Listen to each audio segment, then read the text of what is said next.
Good morning विद्यार्थियों, नमस्कार। ज्ञानपथ शैक्षणिक संकुल मोरबी धोरण 12 कॉमर्स विषय छे वाणिज्य व्यवस्था अने संचालन। आगळना लेक्चरनी अंदर आपणे प्रकरण 4 के जेनुं नाम व्यवस्था तंत्र छे। आ प्रकरणनी अंदर आपणे आगळ व्यवस्था तंत्रनी व्याख्या भणेला, व्यवस्था तंत्रनी लाक्षणिकताओ, व्यवस्था तंत्रनो ख्याल अने व्यवस्था तंत्रनी प्रक्रिया तबक्का के हेतु स्पष्ट होवो जोईए, कामनी क्रमवार यादी तैयार होवी जोईए, जे यादी तैयार करेलुं काम छे एनुं विभागीकरण एटले विभाजन सोंपणी करवी जोईए। विभाजन एवी रीते करवुं जोईए के कर्मचारी के एकमनो जे व्यक्ति काम पोते पोतानी जवाबदारी લે છે તેની હોદ્દો અને લાયકાત અનુસાર સત્તા જે કામ સોંપવામાં આવેલું છે એમાં તેની સત્તા અને એ સત્તા પ્રત્યેની ફરજ નિષ્ઠાવાન હોવી જોઈએ, જેથી કરી એકમના કર્મચારીઓ વચ્ચે આંતર સંબંધોની સ્થાપના થાય। એટલે અગાઉથી કોઈ પણ એકમ હોય, એકમ નાનું હોય, એકમ મોટું હોય, વિશાળ પાયામાં પથરાયેલું હોય, विशाल क्षेत्र में कार्यरत होय एवा एकममां व्यवस्था तंत्र नक्शो स्पष्ट तैयार करेलो होय छे, जेथी करी एकममां दरेक व्यक्ति के कर्मचारी ने ख्याल आवे के एकम केवी रीते कार्यरत छे। आजे आजना आ लेक्चरनी अंदर आपणे बोर्ड वर्क में जोईए छीए के व्यवस्था तंत्रनुं माळखुं ए टॉपिक 4.3 जेनो अभ्यास करवानो। दरेक विद्यार्थी पोतानी टेक्स्ट बुक साथे राखशे अने प्रकरणनी समजूती मेळवता जाय। जोईए व्यवस्था तंत्रनुं माळखुं। माळखामां 3-5 प्रकारना व्यवस्था तंत्र तमने जोवा मळे। टेक्स्ट बुक साथे राखशुं, अभ्यासक्रममां साथे जोता जाय। असरकारक श्रेष्ठ असर उपजावे तेवुं संचालन माटे आदर्श सारामां सारुं व्यवस्था तंत्र पर भार मूकवामां आवे। व्यवस्था तंत्रनुं माळखुं ए व्यवस्था तंत्रना प्रकारो दर्शावे छे। धंधाकीय एकमना स्वरूप, कद अने धंधाकीय एकममां कामनी जवाबदारी आधारे विभागीकरण करवामां એટલે કે વિભાજન વહેંચણી કરવામાં આવ્યું, એના આધારે વ્યવસ્થા તંત્રના પ્રકારો છે। માળખું એટલે વ્યવસ્થા તંત્રના પ્રકાર। તો વ્યવસ્થા તંત્રના 5 પ્રકાર છે।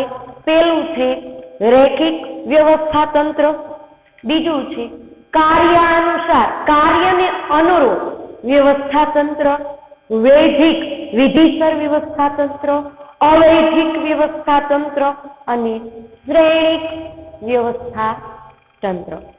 आम जुओ तो तमने एम पूछाय के व्यवस्था तंत्रनुं माळखुं जणावी, कोई पण एक विषय समजावो एवुं पूछवुं होय तो तमने आ रीते कोई पण एक व्यवस्था तंत्र समजावी शको।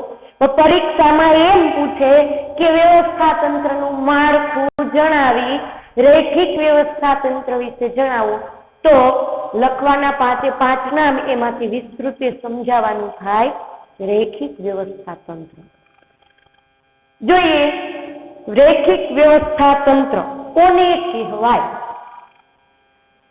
अर्थ आपेलो छे, रैखिक व्यवस्था तंत्रनो अर्थ आपेलो छे। पहेलो प्रकार भणीए अने एम पूछाय के व्यवस्था तंत्रना प्रकारो जणावो।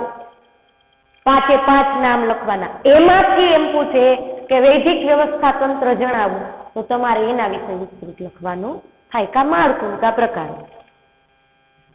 रैखिक व्यवस्था तंत्र ए व्यवस्था तंत्रनो प्राचीन सौथी सरळ प्रकार छे, सहेलो प्रकार छे। प्राचीन एटले वर्षोथी ए प्रकारनो उपयोग थाय छे। કેટલાય વર્ષોથી લશ્કરી સેનાના ઉપયોગમાં આ વ્યવસ્થા તંત્રનો ઉપયોગ થતો આવ્યો છે, એટલે રેખિક વ્યવસ્થા તંત્રનું બીજું નામ છે લશ્કરી વ્યવસ્થા તંત્ર. પરીક્ષામાં વિકલ્પમાં પૂછાતો પ્રશ્ન. રૈખિક વ્યવસ્થા તંત્રનું બીજું નામ શું? તો લશ્કરી વ્યવસ્થા તંત્ર પણ કહે છે. વર્ષોથી, કેટલાય વર્ષોથી લશ્કરમાં એટલે કે સેનાના જે કાર્યભાર છે એમાં આ વ્યવસ્થા તંત્રનો ઉપયોગ થાય. આ પ્રકારના વ્યવસ્થા તંત્રમાં સત્તાનું કેન્દ્રીકરણ મુખ્યત્વે સત્તા, હોદ્દો, કામની વહેંચણી ઉચ્ચ સપાટીએ થતું જોવા મળે છે. સત્તા અને જવાબદારી, એક હોદ્દો અને એ હોદ્દાને અનુરૂપ કામની વહેંચણી સીધી રેખામાં સરળ અને સ્પષ્ટ ઉચ્ચ સપાટીએથી તળ સપાટી સુધી કરવામાં આવે છે. ફરીવાર આ પ્રશ્ન બહુ સરળ થઈ જાય છે. એટલું જ યાદ રાખવાનું છે કે સત્તાની કે ફરજની વહેંચણી ઉચ્ચ સપાટીથી તળ સપાટી સુધી સીધી રેખામાં થતી જોવા મળે છે. તેમાં ઉપરથી નીચે તરફની સીધી રેખામાં સત્તા, લાયકાત, હોદ્દો, કામ, ફરજ ની સોંપણી કરવામાં આવતી હોવાથી તેને રૈખિક વ્યવસ્થા તંત્ર કહે છે. એક જ રેખામાં ઉપરથી નીચે તરફ સૂચનો, ઉપરથી નીચે તરફ કામની વહેંચણી, ઉપરથી નીચે તરફ કામ, ફરજ અને જવાબદારીથી સભાન કરાવવું, તેમાં દરેક કર્મચારીને તેના ઉપરી જવાબદારી. એટલે કે રૈખિક વ્યવસ્થા તંત્રમાં કામ કરતો કારકુન કે કામદાર, તેની ઉપર એના અધિકારી હોય, એ અધિકારીના એનાથી પણ ઉચ્ચ અધિકારી હોય અને ઉચ્ચ અધિકારીથી પણ જે મેઇન સ્થળેથી સંચાલનનું માળખું નક્કી થાય છે એવા ઉચ્ચ હોદ્દેદારો કામની વહેંચણી કરતા જોવા મળે છે. એટલે કે ઉચ્ચ સ્થાને કામ, સત્તા, ફરજ અને જવાબદારી વધુ હોય છે, જ્યારે નીચ સ્થાને એટલે કે નિમ્ન સ્તરે, નિમ્ન તળ સપાટીએ કામનું ભારણ, સત્તા, કામ હોય છે, પણ જે સત્તા છે એ ઓછી જોવા મળે છે. સરળ છે. આમ તમે ટેક્સ્ટબુકમાં આપેલું છે એ અભ્યાસ કરો અને સમજૂતી મેળવો તો ખ્યાલ આવી જાય. પહેલી જ બાબત એ યાદ રાખવાની કે રૈખિક વ્યવસ્થા તંત્રનું બીજું નામ શું? લશ્કરી વ્યવસ્થા તંત્ર. પછી અર્થ પૂછાય તો તમે લખી શકો રૈખિક વ્યવસ્થા તંત્ર એટલે સૌથી જૂની પ્રાચીન વ્યવસ્થા તંત્રની આ રચના કે સરળ પ્રકાર છે. કેટલાય સમયથી લશ્કરમાં ઉપયોગ થતો હોવાથી તેને લશ્કરી વ્યવસ્થા તંત્ર કહેવાય છે.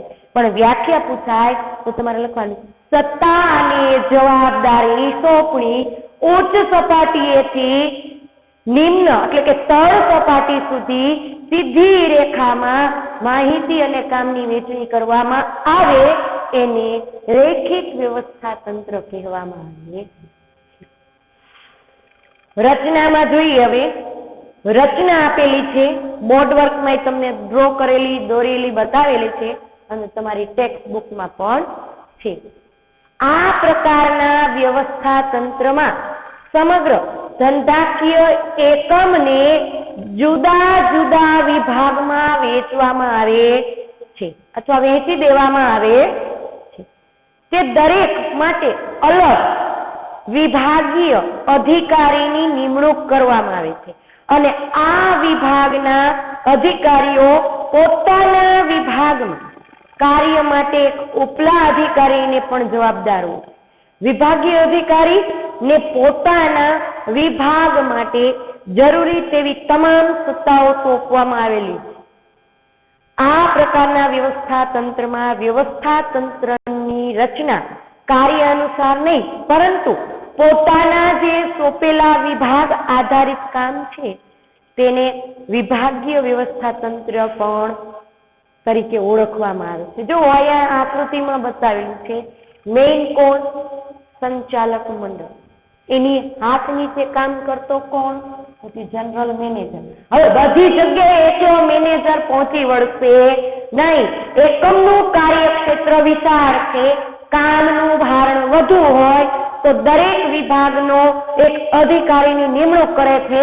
તો એકમમાં ઉત્પાદન વિભાગ, વસ્તુ જ્યાં બનતી હોય એ વિભાગ, વહીવટી વિભાગ, કેટલો માલ આવેલો, કેટલી વસ્તુનું ઉત્પાદન થયેલું, કેવી વસ્તુઓ બનાવેલી છે, કેટલું વેચાણ થયું, કેટલા નાણાં મળ્યા, કેટલી રોકડ બાકી છે, એ વહીવટી કરવાનો છે અને એનો હિસાબ ધ્યાન રાખે. સામે વેચાણ વિભાગ, તો બજાર સુધી વસ્તુ પહોંચાડવી, ગ્રાહકોને વસ્તુથી પરિચિત કરાવવા, એ વેચાણ વિભાગનું કામ છે. તો કેટલા વિભાગ તમને જોવા મળે છે? ઉત્પાદન વિભાગ, વહીવટી વિભાગ, વેચાણ વિભાગ, એમ ખરીદ વિભાગ એવું, એમ સ્ટોર વિભાગ એવું હોય. ઉત્પાદિત થયેલો માલ ક્યાં રાખવામાં આવે? તો કે સ્ટોરમાં સ્ટોરેજ કરવામાં આવે. એમ ખરીદી માટે તો કે કાચો માલ જરૂર પડતી હોય તો આપણે ક્યાંકથી ખરીદતા પણ હોય છે. પણ અહીંયા એક્ઝામ્પલ માટે તમને રચનામાં 3 વિભાગ બતાવેલા છે: ઉત્પાદન વિભાગ, વહીવટી વિભાગ અને વેચાણ વિભાગ. જો એની ઉપર કોણ દેખરેખ રાખે છે? તો કે મુખ્ય વ્યક્તિ જે છે જનરલ મેનેજર. તો જનરલ મેનેજર કોની સૂચનોનું પાલન કરે છે? તો કે સંચાલક મંડળ. એટલે કે સંચાલક મંડળ એક કામ સોંપે છે જનરલ મેનેજરને, અને જનરલ મેનેજર આવા કામ સોંપે છે વિવિધ વિભાગના વિવિધ અધિકારીને. તો જો ઉત્પાદન વિભાગમાં જો વસ્તુ બનાવવી હોય તો પેલા શું કરવી પડે? એની ખરીદી. એટલે ખરીદ અધિકારી છે. તો ખરીદ અધિકારી એકલો નથી પહોંચી વળતો, એટલે કોની નિમણૂક કરે છે? કારકુની. એમ ખરીદી થઈ ગઈ તો ખરીદી સાથે વસ્તુ બનાવે છે તો એનો પણ કોણ? કેટલી વસ્તુ બનેલી, કેટલી વસ્તુ બાકી છે? તો ઉત્પાદન અધિકારી. સુપરવાઇઝર, વસ્તુ બને છે તો જે નમૂનો છે એ મુજબ બનેલી છે, ગ્રાહકની જે ડિમાન્ડ માંગ છે એ વસ્તુને પહોંચી વળશે સુપરવાઇઝર. સુપરવાઇઝર કામ કરાવવા કોની નિમણૂક કરશે? ફોરમેનો. અને ફોરમેનો કોને કામ કરાવશે? કામદાર. તો એ વસ્તુનું શું થાય છે? ઉત્પાદન. અને ઉત્પાદન થઈ અને ક્યાં સ્ટોરેજ થાય છે? તો ઉત્પાદન વિભાગમાં. પણ કામદારોને સૂચનો કોણ આપશે? ફોરમેન. ફોરમેનને સૂચન કોણ આપશે? સુપરવાઇઝર. સુપરવાઇઝર કોના સૂચનોનું પાલન કરશે? ઉત્પાદન અધિકારી. ઉત્પાદન અધિકારી કોની માહિતી મેળવશે? તો કે ઉત્પાદન વિભાગના જનરલ મેનેજરને. જનરલ મેનેજર કોની કામગીરી હેઠળ, કોની સત્તા હેઠળ કામ કરે છે? સંચાલક. આમ જો સંચાલક મંડળથી કામની વહેંચણી સીધી રેખામાં સૂચનોનું પાલન કરે છે. આકૃતિમાં બીજું આપેલું છે વહીવટી વિભાગ. વહીવટી અધિકારી પણ કોની નિમણૂક કરશે? કારકુન અધિકારી. કારણ કે ક્લાર્ક છે કામગીરીની વ્યવસ્થિત કયું કામ કેવી રીતે, ક્યાં વહીવટ, ક્યાં હિસાબ કિતાબની દેખરેખ રાખવી એ કારકુન કરે છે. એ પોતાની માહિતી વહીવટી અધિકારીની સૂચના મુજબ કામ કરશે.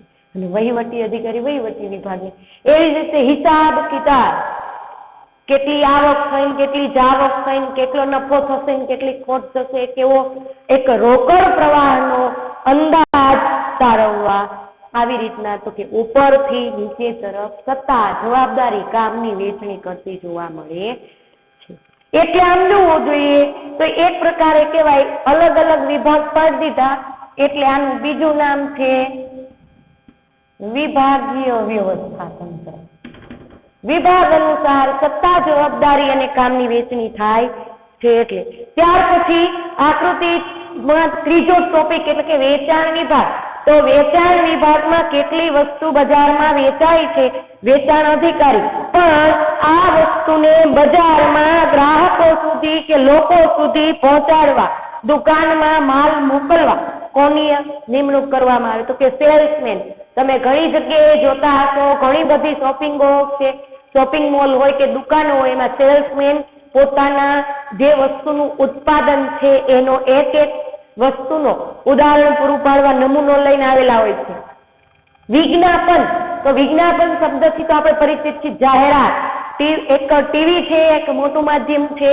આજનો આધુનિક આપણા બધાનું એક ટેકનોલોજી યંત્ર મોબાઈલ, કે મોબાઈલ થી પણ ઘણી બધી જાહેરાતો જોઈ છે. તો વિજ્ઞાપન અધિકારી એમાંય કર્મચારીઓની નિમણૂક કરેલી હોય છે. ઘણા બધાને એક એક્ઝામ્પલ આપું, આપણા ઘરે જે સેલ્સમેન તરીકે તમને એમ કે છે વસ્તુ લ્યો નહીં તો કાંઈ નહીં, પરંતુ એકવાર જોવો, સમજો, જો તમને એમ લાગે કે વસ્તુનો ઉપયોગ સારો છે તો તમે આપોઆપ ખરીદશો. તો ઈ આવડત, ઈ એક કળા સેલ્સમેન અને એના હાથ નીચેના કામ કરતા વિજ્ઞાપન અધિકારીના કર્મચારીઓના કામ સોંપેલું છે કે વધુ ને વધુ જાહેરાતથી ગ્રાહકો પરિચિત થાય ને વસ્તુ કે માલ ખરીદે. તો એને કોણ માહિતી આપે? કર્મચારીને, વિજ્ઞાપન અધિકારીને. વિજ્ઞાપન અધિકારી કોની માહિતીને ફોલો કરશે? વેચાણ વિભાગના કર્મચારી. એને કોણ માહિતી આપશે? તો કે જનરલ મેનેજર. અને જનરલ મેનેજર આવું કામ કોના આધારે, કોની સત્તાથી વહેંચણી કરે છે? તો કે સંચાલક મંડળ. રૈખિક વ્યવસ્થા તંત્રમાં સર્વોચ્ચ સત્તા જોવા જાવ તો કોની છે? ઉચ્ચ સપાટીએ સંચાલક મંડળની પાસે હોય છે. જેઓ નીતિ વિષયક વિષયોમાં નિર્ણય તેમના પાસેથી જનરલ મેનેજર જરૂરી સત્તા મેળવે છે. મુખ્ય સત્તા કોની? સંચાલક મંડળ. જનરલ મેનેજર તેની પાસેથી સત્તા મેળવે છે.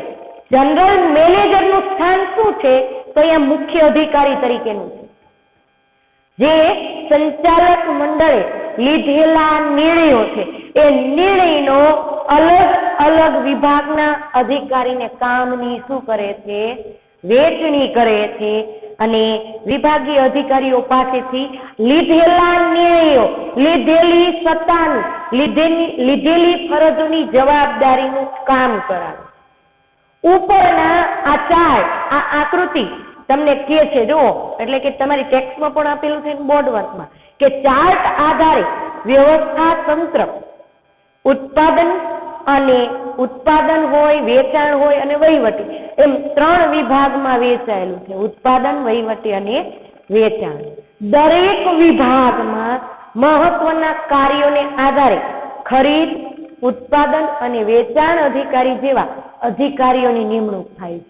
જો દરેકમાં અધિકારી શબ્દ છે, જેઓ પોતાના જે તે વિભાગમાં જે તે કામ સોંપેલું છે, જે પણ કામગીરી છે એને સંપૂર્ણ નિષ્ઠાથી જવાબદાર હોય છે. આ અધિકારીઓ શું કરશે? તો કે હાથ નીચેના સુપરવાઇઝર હોય, ફોરમેન હોય કે કારકુન જેવા કર્મચારીઓ પાસેથી શું કરે છે? તો કે સંચાલક મંડળે સોંપેલું જનરલ મેનેજરને કામ, જનરલ મેનેજરે સોંપેલું કામ દરેક વિભાગના અધિકારીઓ આ કામ આવા કર્મચારી પાસેથી કરાવવામાં આવે છે. અને ફોરમેનના હાથ નીચે પણ કોણ હોય છે? તો કે કામદારો. તો કામદારો આવા કાર્ય કરતા જોવા મળે છે. આમ રૈખિક વ્યવસ્થા તંત્રમાં સત્તા હંમેશા ઉચ્ચ સપાટીએથી તળ સપાટી તરફ જતી જોવા મળે છે અને જવાબદારી તળ સપાટીથી ઉચ્ચ સપાટી તરફ. સત્તા ઉચ્ચ સપાટીએથી તળ સપાટી, પણ જવાબદારી તળ સપાટીએ સમજીને ઉચ્ચ સપાટી સુધી તરફ જતી જોવા મળે છે. એટલે કે એક રેખામાં જોવા જાવ તો આ છે સત્તા, ઉચ્ચ સપાટીથી નિમ્ન સપાટી, આ તળ. જ્યારે આ છે જવાબદારી, આ છે તળ સપાટી. તળ સપાટી પોતાની જવાબદારી સમજીને કામ કરે છે અને કોને એ કામ કરીને મોકલે છે? ઉચ્ચ સપાટી. મર્યાદા છે, છેલ્લી જે 2 લાઈન છે ટેક્સ્ટ બુકમાં, એ રૈખિક વ્યવસ્થા તંત્રની મર્યાદા દર્શાવે છે.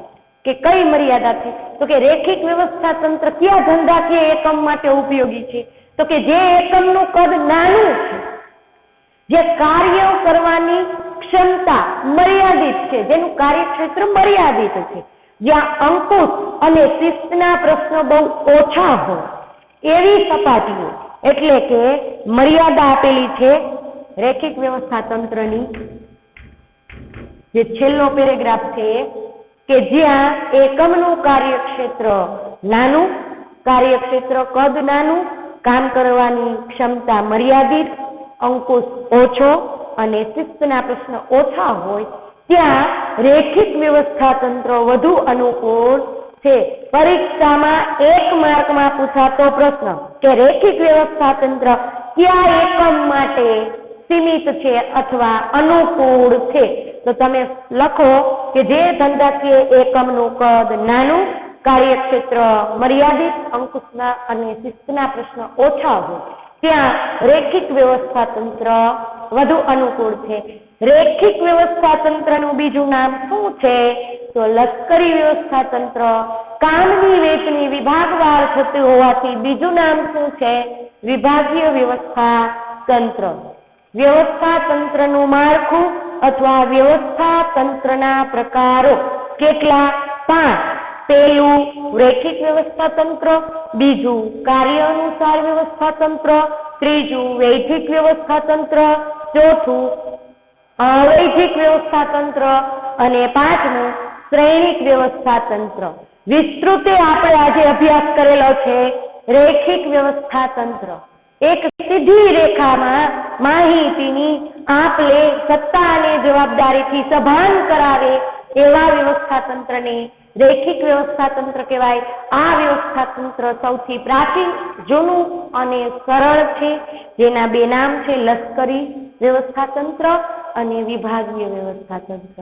તો દરેક વિદ્યાર્થીને રેખિક વ્યવસ્થા તંત્રની રચના વ્યવસ્થિત સરળતાથી યાદ રહી ગઈ હશે અને આમ જુઓ તો સમજૂતી મેળવો અને સમજો તો પાકું કરવું પડતું નથી.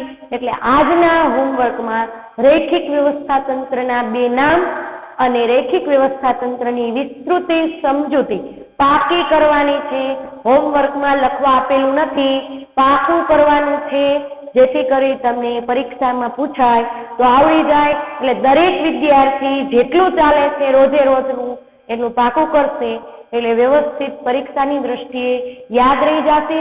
અને આ વર્તમાન પરિસ્થિતિ કોઈ પણ એકમ હોય તો આ કામગીરી તો ચાલુ જ છે. ફરજ, સત્તા અને કામની વહેંચણી, કોણ કેવું કામ કરે છે. એટલે વ્યવસ્થિત સમજૂતી મેળવેલી છે તો પાકું કરશે એવી અપેક્ષા રાખું છું. દરેક વિદ્યાર્થીઓ પાસે વ્યવસ્થિત વાંચન કરજો, રેગ્યુલર જે પણ લેક્ચર ચાલે છે એનો અભ્યાસ કરજો. નમસ્કાર, જય હિન્દ, વંદે માતરમ.